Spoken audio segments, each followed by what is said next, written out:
Hello. आज हम लोग हर्फी एंड चेफ एक्सपेरिमेंट देखेंगे। इससे पहले वाले वीडियो में सर्च ऑफ जेनेटिक मटेरियल में हम लोगों ने गिफ्ट एक्सपेरिमेंट देखा था। उन्होंने बताया था ट्रांसफॉर्मिंग प्रिंसिपल के बारे में, पर उन्होंने उसके नेचर को नहीं बताया था किस केमिकल के कारण हो रहा है। फिर उसके बाद एक और एक्सपेरिमेंट हुआ था, एब्री मैक्लॉयड मैकार्टी का एक्सपेरिमेंट, जिन्होंने बताया था डीएनए ही जेनेटिक मटेरियल है, ठीक है। और पर उनके जो बताने पे डीएनए जेनेटिक मटेरियल है, बहुत को लोगों ने नहीं माना। फिर उसके बाद एक एक्सपेरिमेंट और हुआ, हर्फी एंड चेफ एक्सपेरिमेंट, जो कि प्रूव कर दिया डीएनए ही जेनेटिक मटेरियल है। और इसके विटेज देखें तो नीट में इससे क्वेश्चन आते हैं और सीबीएसई में 5 मार्क्स के क्वेश्चन इससे काफ़ी बार पूछे गए हैं, आप देख सकते हैं। ये बहुत इंपॉर्टेंट टॉपिक है, आप इसे ध्यान से देखें। चलिए स्टार्ट करते हैं हर्फी एंड चेफ एक्सपेरिमेंट। अगर आपको वीडियो पसंद आए तो प्लीज़ मेरे चैनल को सब्सक्राइब करें। सबसे पहले हर्फी एंड चेफ ने स्टडी किया था life cycle of T2 bacteriophage in E coli bacteria, ठीक है। Study the life cycle of T2 bacteriophage in E coli bacteria. In 1952 Hershey and Chase conducted a series of experiment prove that DNA is genetic material. यहाँ DMA लिखा गया, आप इसे सही कर लीजिएगा। इन्होंने 1952 में प्रूव किया था डीएनए ही जेनेटिक मटेरियल है, ठीक। उन्होंने क्या क्या स्टेप किया था वो देख ले पहले, फिर मैं आपको डिस्क्राइब करता हूँ। 3 स्टेप को पहले हम लोग साथ देखेंगे, फिर तीनों को डिस्क्राइब करेंगे। Virus T2 bacteriophage were grown in 1 or 2 isotopic medium in order to radioactivity label a specific viral component, ठीक है। उन्होंने क्या किया, 2 ग्रुप के वायरस को बनाए, ठीक है, 2 ग्रुप के वायरस बनाए और रेडियो एक्टिव आइसोटोप यूज किए, ठीक है। क्या क्या किए मैं आपको बता रहा हूँ, देखिए। Virus grown in radio active phosphorus P32 और phosphorus present in DNA but not a protein. कहने का मतलब उन्होंने P32 इसलिए लिया क्योंकि इसमें डीएनए में फॉस्फोरस होता है और प्रोटीन में नहीं होता, ठीक। फिर उन्होंने क्या किया, एक और क्या किया, virus grown in radio active sulphur और F35 जिसे कह सकते हैं आप, और sulphur present in protein but not a DNA. और एक क्या डिफरेंस था देख लीजिए आप, इसमें क्या था, वायरस ग्रोन मतलब जो भी F35 में थे उसमें प्रेजेंट थे प्रोटीन में प्रेजेंट, एक्चुअली सल्फर प्रेजेंट होते हैं प्रोटीन में पर डीएनए में नहीं होते हैं, ठीक। अगर हम लोग P32 में देखें तो क्या था कि फॉस्फोरस प्रेजेंट होते हैं डीएनए में पर प्रोटीन में नहीं होते, और सल्फर प्रेजेंट होते हैं प्रोटीन में पर डीएनए में नहीं होते, दोनों उल्टा है।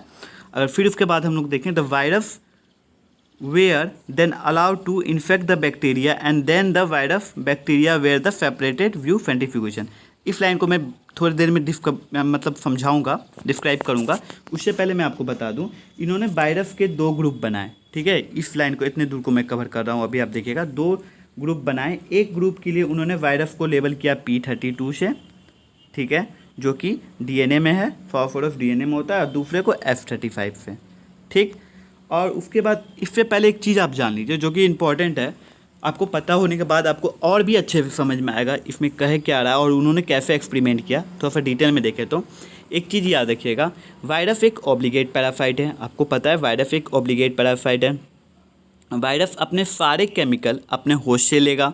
अगर कोई केमिकल वायरस के अंदर ऐड करना हो, बाई चांस मान लीजिए कोई केमिकल वायरस के अंदर ऐड करना हो, उसके अंदर नहीं है, तो क्या होगा, तो वो केमिकल उसके होस्ट में होना चाहिए। अगर होस्ट में होगा तो वायरस अपने जो भी लेता है, ठीक है, केमिकल लेता है होस्ट से लेता है, होस्ट से लेगा तो उसके अंदर भी, वायरस के अंदर भी चला जाएगा।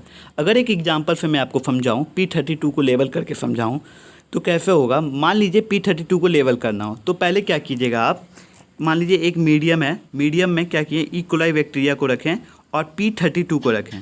पहले ई कोलाई बैक्टीरिया को किसी मीडियम में ग्रो करवाइए जिसमें P32 होना चाहिए, क्योंकि हम लोग को P32 से लेवल करना है। तो ई कोलाई बैक्टीरिया को किसी मीडियम में रखिए और ग्रो करवाइए एक्चुअली, और जिसमें P32 होना चाहिए।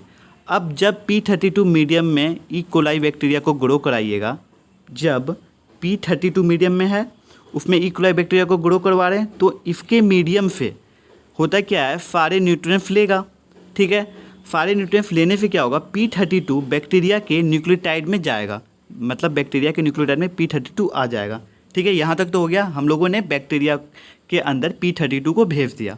अब जो बैक्टीरिया के न्यूक्लियोटाइड में P32 है, उससे जो बैक्टीरिया के मतलब न्यूक्लियोटाइड में P32, उस बैक्टीरिया को वायरस से इन्फेक्शन करवा दो।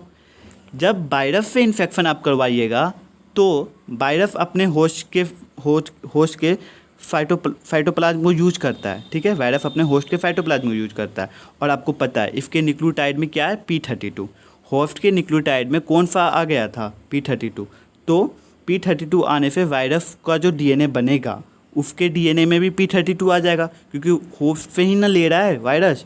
अगर इसके नॉर्मल सिंपल वे में अगर आपको मैं समझाने की कोशिश करूँ, इस सारे का मतलब क्या होता है, मतलब यही है जो भी केमिकल वायरस के अंदर पहुंचाना हो उसे पहले उनके होस्ट में पहुंचाना होगा, उनके होस्ट में होगा तो वायरस में अपने आप पहुंच जाएगा।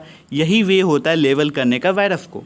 अगर हम लोग चौथा लाइन देखें जो कि इंपॉर्टेंट है, the virus were then allowed to infect the bacteria of E coli and then the virus and bacteria were separated by centrifugation.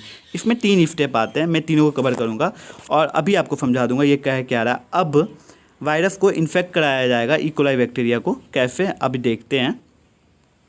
सबसे पहले मैं आपको बता दूं, आपको जो मैंने बताया था 2 को लेबल किया गया था, मतलब इन्होंने वायरस के 2 ग्रुप को बनाया। एक ग्रुप को उन्होंने वायरस को लेबल किया P32 से और दूसरे को F35 से। तो F35 में जो आएंगे प्रोटीन होंगे और इसमें जो आएंगे DNA होंगे, ठीक। तो पहले हम लोग ये पहले पढ़ेंगे, आप ध्यान से देखिएगा। ई कोलाई बैक्टीरिया, ठीक है, ई कोलाई बैक्टीरिया को फाजेज से इन्फेक्शन कराया गया।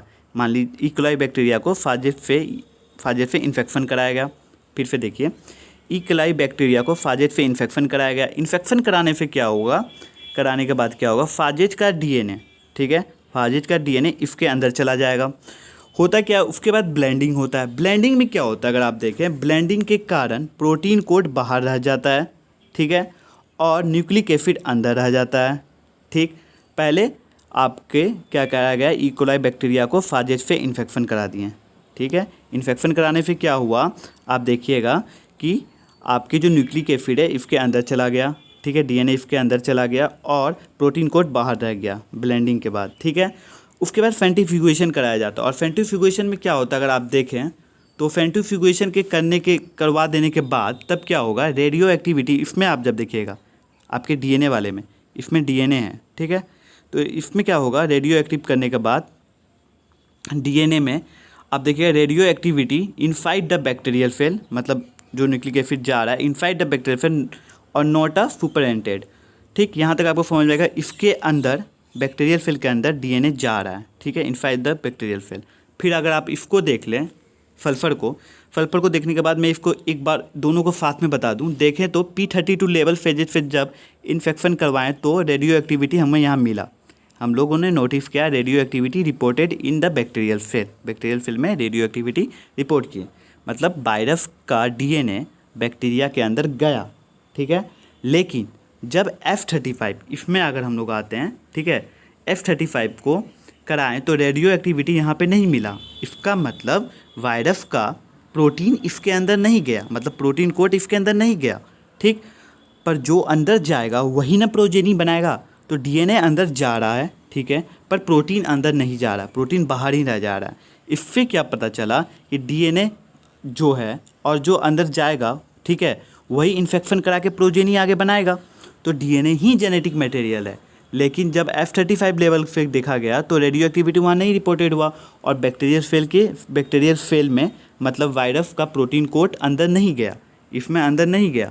तो ये जो सल्फर है F35 प्रोटीन अंदर नहीं गए, DNA अंदर गए हैं, तो प्रोटीन जाहिर सी बात है जेनेटिक मटेरियल नहीं है क्योंकि वो बाहर ही रह रहा है और DNA अंदर जाके फिर उसके बाद प्रोजेनी बना रहा है। इसका मतलब DNA ही जेनेटिक मटेरियल है। इसके बाद ये प्रूफ हो गया DNA ही जेनेटिक मटेरियल है। एक लाइन को कवर आउट करूँ, इससे पहले ये डायग्राम भी आप लोग देख लें, समझाने के लिए मैंने लिया है। इसका कंक्लूजन क्या निकला था, protein are not a genetic material. कैसे, प्रोटीन में देखिएगा तो radioactivity enter the cell नहीं है, ठीक है, और इसमें देखिएगा radioactivity enter the cell, इसके अंदर जा रहा है, ये बाहर ही रह जा रहा है, प्रोटीन वाले कोड बाहर ही रह रहा है, इसमें जा रहा है, ठीक है, और यही आगे जाके प्रोजेनी बना रहा है।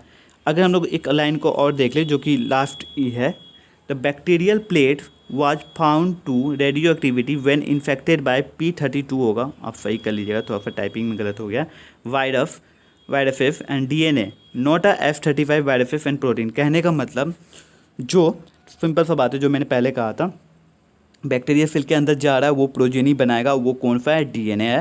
प्रोटीन नहीं जा रहा है, बाहर रह रहा है, और प्रोटीन नहीं जा रहा है तो F35 किसका था, प्रोटीन का था, मतलब ये जेनेटिक मटेरियल नहीं है। इफ पे क्या प्रूफ होता है, प्रोटीन डीएनए ही जेनेटिक मटेरियल है, प्रोटीन नहीं है। ठीक है, इफ प्रूफ पे ये डन हो गया कि डीएनए इज जेनेटिक मटेरियल। चलिए इस वीडियो को यहीं ख़त्म करते हैं, आगे हम लोग देखेंगे डीएनए वर्सेस आरएनए के बारे में। Thank you.